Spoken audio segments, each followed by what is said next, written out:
A few months ago, I made a couple of videos about my first book, how I wrote it, and how I got it published, and ever since then I've been getting a whole lot of questions about exactly how to self-publish your first book. People have been asking me for a step-by-step tutorial on exactly what you should do to get your own book published. So in today's video, that's exactly what I'm gonna do. We're gonna hop onto my computer and I'm gonna show you on the different websites that I use to actually get my book published. And the best thing about this information that I'm sharing with you today is that these days you can actually self-publish your book completely for free. Yep, that's right. There are no upfront costs associated with publishing your own book. Now, personally, I would recommend that you hire a few people to help you, like someone to proofread and edit your book, and maybe someone to design a great cover for your book.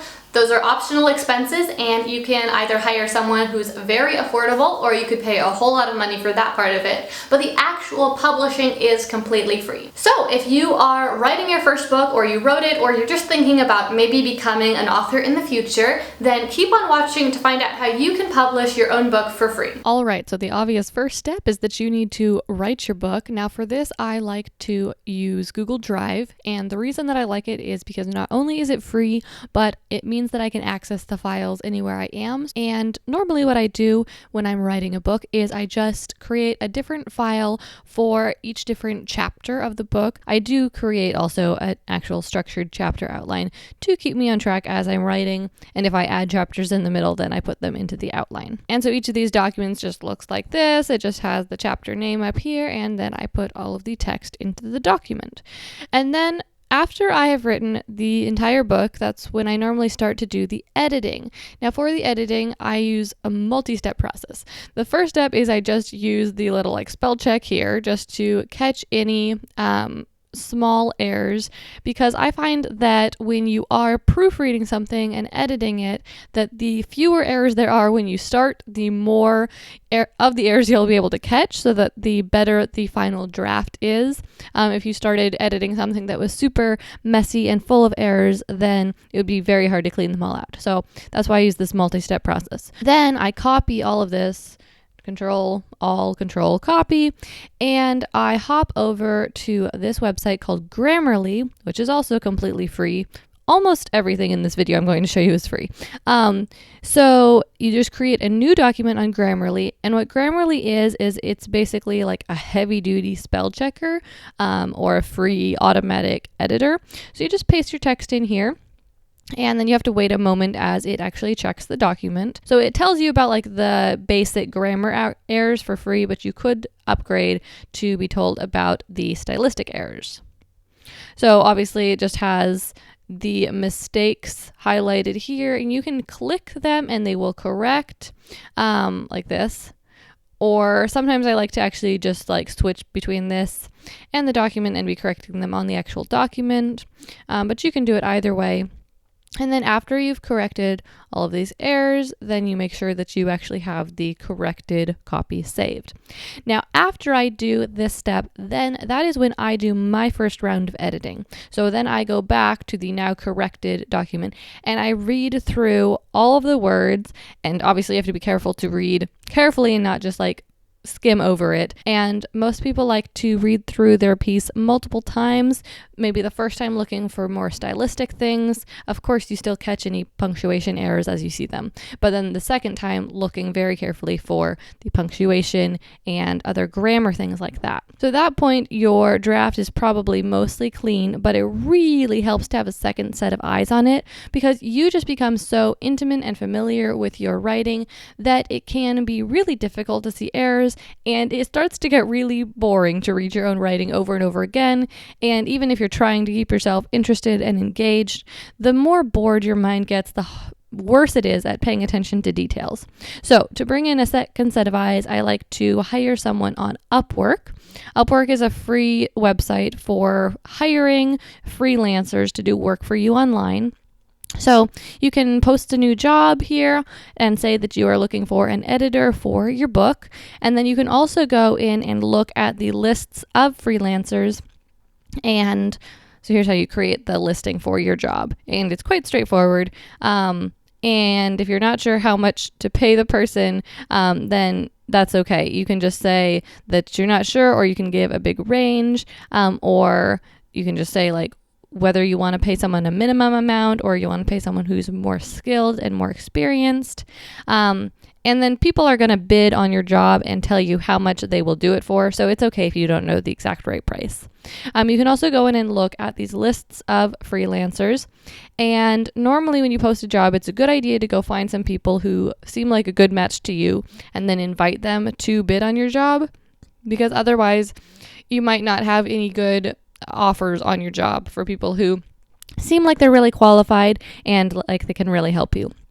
So you can click on any of these people. The price range for hiring these people varies greatly, anywhere from about $4 per hour all the way up to a couple $100 per hour probably. But most of the time it's between about $10 and $30 or $40 an hour.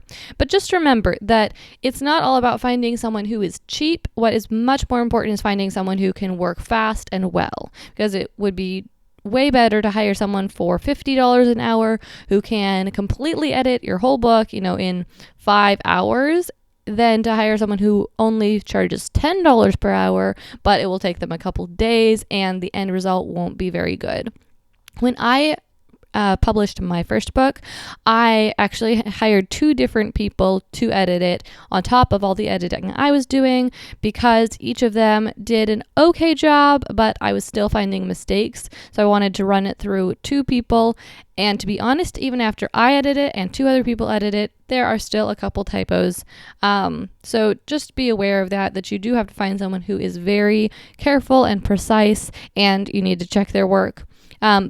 It's often a good idea to hire them in phases. So you say that you'll pay them a certain amount to edit the first couple chapters of your book, and then you check their work and you see how it's going, and then you can decide whether or not you want them to be editing the rest of your book and whether you want to pay for that or not. So just know that you don't need to just hand someone your entire book, pay them hundreds of dollars, and then be like, oh, wait, actually you did a terrible job. Okay, so the next phase after you do this is that your book needs to be formatted. So even if all the words are the right words and there's no typos, it still has to be on the page in a particular way to show up right in the book, because you don't want the lines to be weird or it to be in the wrong part of the page. So honestly, I would really recommend that you hire someone to do this for you, because otherwise it's just going to be a skill that you have to learn and you won't be certain if you're doing it right. Not that it's super complicated, it's just a very particular sort of thing. But if you want to do it yourself, you can download this free software called Scribus, and it is very similar to Adobe InDesign. It allows you to format text on a page to look attractive. Like I said, it's completely free and you can use that, or if you have Adobe InDesign or Microsoft Publisher, you could use either of those tools also.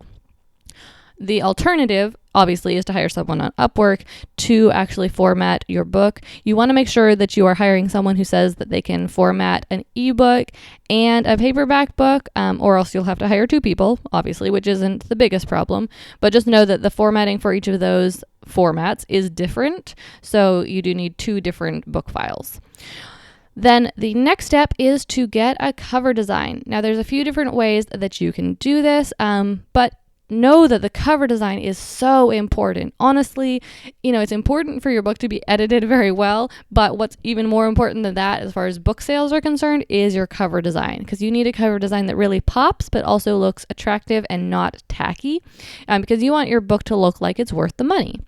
So there are a couple different options. One is you could hire someone on Upwork or on Fiverr or something like that. I don't like that option so much unless you know exactly what you want your book cover to look like already and you have a really good idea, just because if you go one of those routes, you will get one design and it's from someone who doesn't have the same vision for your book as you do, and you don't even necessarily know how skilled they are. So what I would recommend instead is to use the service called 99 Designs. Now, this is not free, so I'll get into that in a minute, but basically 99 Designs is a place where you can put kind of like an offer, or you put a posting up that says what you want your design for. You say that you want it for a book and what your book is about, and then you say any specifications that you do want for your book design. And then you have a lot of different graphic designers who bid on your job that you put up. And how they bid on it is they actually make book covers for you, and they make like draft book covers, and you can look at all of the different book covers, and then you could choose the one you want, and you only pay if you find one that you really like. Now, if you do decide to pay, then you pay $300 or more, depending on how many designers you asked to bid on your job. Normally, for like the $300 fee, you get somewhere between like 30 and 70 different designs.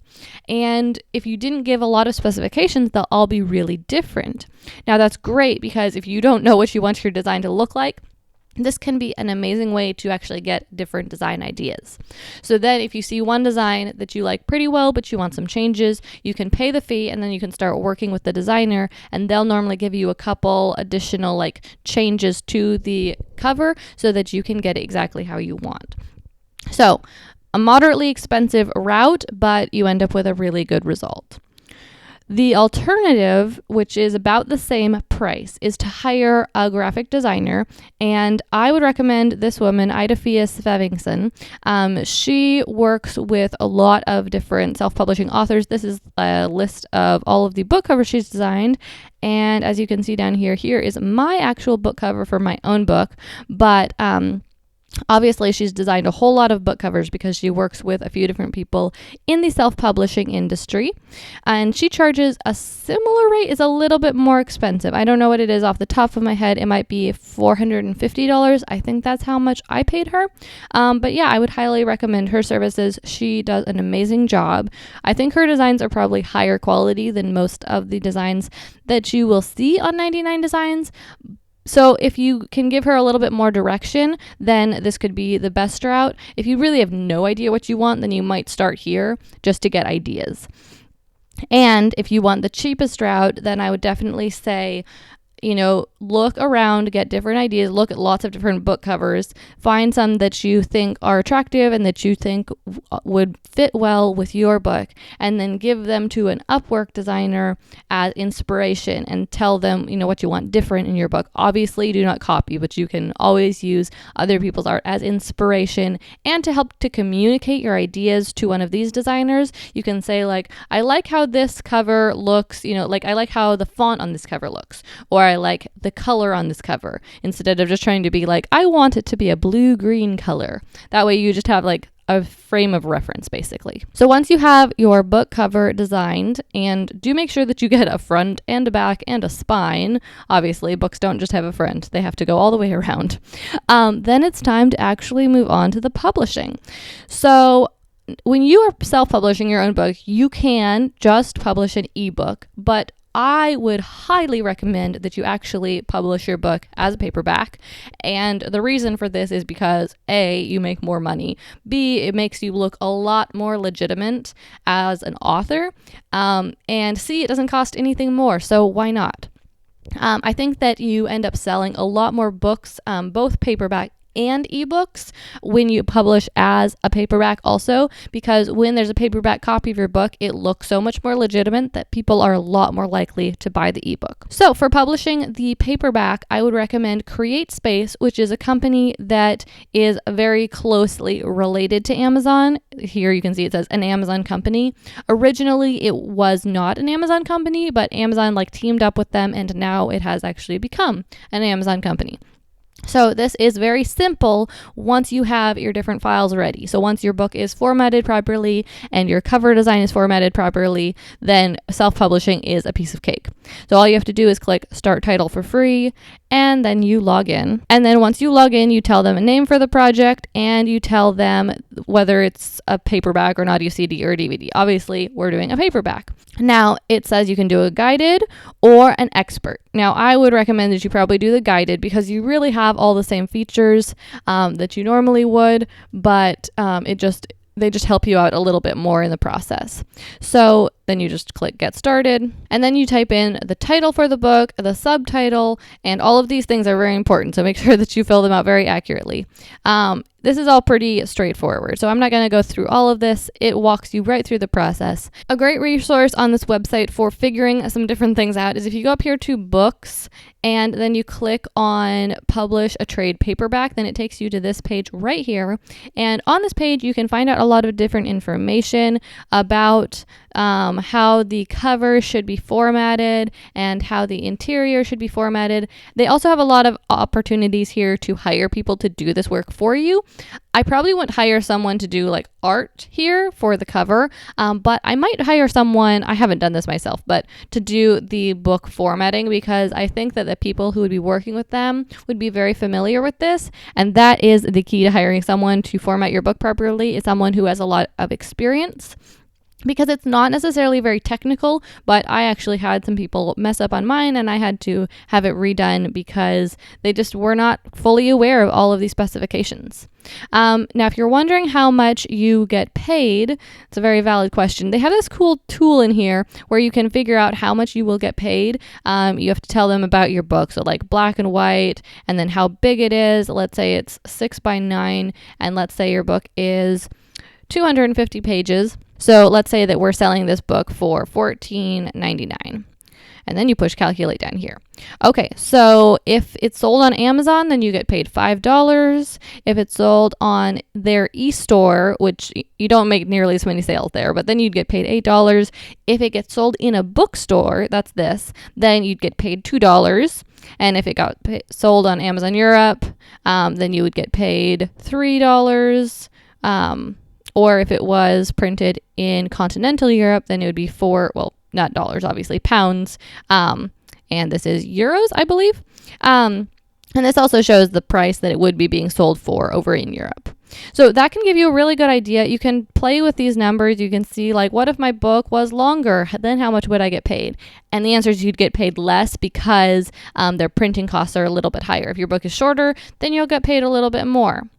Now, one thing that's cool about this is that this is how much you get paid regardless of how much Amazon actually sells the book for. So if you list it for $14.99, sometimes Amazon will put your book on for sale for $12.99 or $10.99, but you will still get the same royalty, which is just a really cool opportunity.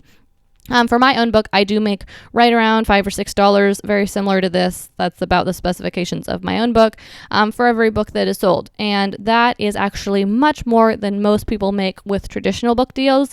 This number right here for being sold in a bookstore is a much closer number to the number that authors make with traditional publishing. And so you'd make the same amount if your book got sold in a bookstore, but because you're working more directly with Amazon, you're able to get a much higher rate for sales on Amazon. And I know that I said that this was free, but if you were wondering like how that works exactly, basically whenever someone buys a copy of your book, they actually print a copy of it right then and they mail it to them. The customer pays this much and you get paid this much. They pay for the printing costs and they take a cut of the profit. If you want to buy copies of it yourself, it works very similarly, but you get to buy them for a lot cheaper because you're not paying your part of the profit, obviously. So you can type in the same things down here to find out how much your book will actually cost for you to buy copies of it. Let's say you want to buy 10 copies of it. Then you would pay $3.25 each. That's pretty common for these books, which means, that's a low enough cost that you can actually self-publish them, buy them this way for $3.25 each, and then be able to sell them locally if you want to. Now, the final step in the publishing process is to publish it on Kindle. Now, there is a way to publish an ebook through CreateSpace. You can check a box somewhere in the publishing process and say, yes, I want it to be an ebook too, but it doesn't end up getting listed in quite the same way, and it's a little bit harder for people to find and for you to edit, so I wouldn't recommend doing that. I'd recommend ebook publishing directly with Kindle Direct Publishing. This is also a really simple process. Now, what you will see when you get here, though, is that you can do a Kindle ebook or you can do a paperback. So you can actually do the same thing that you do with CreateSpace via Kindle. Now, right now, I would not recommend that because their paperback printing still is in beta, and not only is it not completely streamlined, but also the rates that they pay are not quite as good as the CreateSpace rates right now. And CreateSpace just works so well that I would go that route. I think that eventually they're probably going to phase out CreateSpace. I don't know for sure, but it seems like since they've brought paperback into Kindle Direct, that's probably the route that they are going. But for now, CreateSpace works really well, and this is not as tested. So I would use this just for publishing the ebook. So you can see down here my own book, and you can see that I'm selling my ebook for $6.99 on Amazon. And for every $6.99 transaction that I sell on Amazon, I make about $4 to $5. So it's a little bit less than it is for the paperback, but it is a greater percentage because there isn't the printing costs. I think that Amazon takes about the same cut, but there's no printing costs involved, so you get to keep all of the rest of it. So when you want to start your own ebook, then you just click Add a Kindle ebook. And then you'll basically go through the exact same process. You'll just be uploading the actual files for your book and the cover files. It's very similar here. You just type in your book title and subtitle. Make sure that you do enter good keywords that will help people to find your book. So that's kind of your search engine optimization here. But know that you can get really fancy with the description. You can actually put some HTML into here and make your description be a lot more dynamic with like bolded text or big text and different things like that. But also you can put keywords in here to help people find your book on Amazon better. Amazon lets you select 2 different categories to list your book in, and this affects how your book does a lot because these categories are very specific. It's not just like fiction or nonfiction. Inside of nonfiction, you can find a whole lot of subcategories like architecture, but then inside of architecture, adaptive reuse and renovation, or codes and standards, criticism. So it gets very detailed, and you get to choose 2 different of these categories. But the reason that it matters so much is because different categories are competitive differently. So one of them might be extremely competitive. There might be 1 million books in a category, and another category it might be very not competitive. Now, here's why this matters. Because when your book comes out and a certain number of people buy it, especially when they buy it right away, if you are in a very competitive category, then even if you sell 100 copies of your book, that's nothing. And you're not anywhere near the most popular book in that category. So you don't get any boost from this. But if you choose a very unpopular category with not very many books in it, then if you sell 100 copies of your book, that might put you into a best-selling status for that specific category. Now, why that matters is because once you get into that best-selling status, you then get featured on the front page of different parts of Amazon. So when a person goes and clicks on that category, they will see you up in the number 1 spot right away.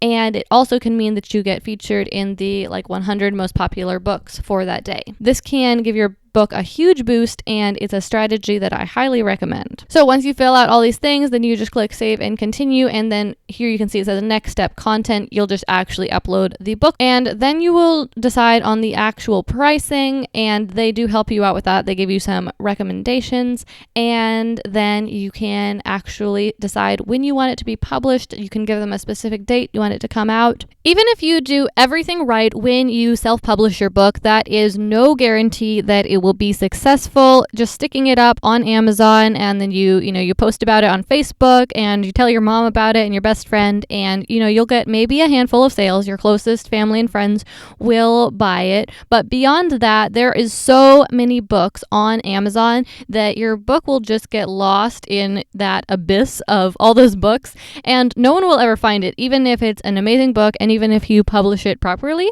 So in order to take care of that, there are a few more steps that you need to take. And these things don't have to be super extensive, fancy marketing tactics or anything like that, but they're just some basic little tweaks that you can make when you're going through the publishing process. Things like what day you scheduled your book to be released on, how you announce it, where you announce it, picking the right category to actually publish your book in where that's not that competitive, and some different things that you can do with offering your book for free for a limited period of time to give it a big boost in the rankings, different things like this. So I put together this checklist for you that details these things. It's just like a simple checklist with a list of all the different things that you need to do in order for it to be successful. And I also wanted to let you guys know that later this month, at the end of November, on November 29th, I'm going to be hosting this best-selling book launch workshop. This is a paid workshop. It costs $29. But inside the workshop, I'm going to be going through everything you need to do to have a really successful book launch. So basically everything that is on that checklist, I'm going to be actually showing you how to do it. And then at the end, we will also have a Q&A session. So if there's anything that you are unclear about or specific questions you have about launching your book, then we will get to all of those things as well. But you will be getting the 90-minute workshop, and I'll also include a workbook, and I'm adding in a bonus of 2 free chapters of my own best-selling Amazon book. So that is an amazing deal for just $29. So if you're interested in joining us for that workshop and learning how to turn your first book into a bestseller, then head on over to the link that's down in the description bar below. It's just gillianperkins.com/bestseller-books-launch-workshop, but I'll pop the link down below. And I hope that you decide to join us, because this will really have a huge impact on how successful your first book ends up being. I really hope that you enjoyed this video and you found the information helpful. If so, it would really help me out if you gave this video a thumbs up by clicking that like button down below. I make 2 videos every single week about entrepreneurship, intentional living, and success. If you haven't already, I would love to have you subscribe so that you can join me for the next one. All you have to do is click that big red button that says subscribe, and it's completely free. Thank you so much for watching. My name is Gillian Perkins of GillianPerkins.com, and I hope you join me for my next video.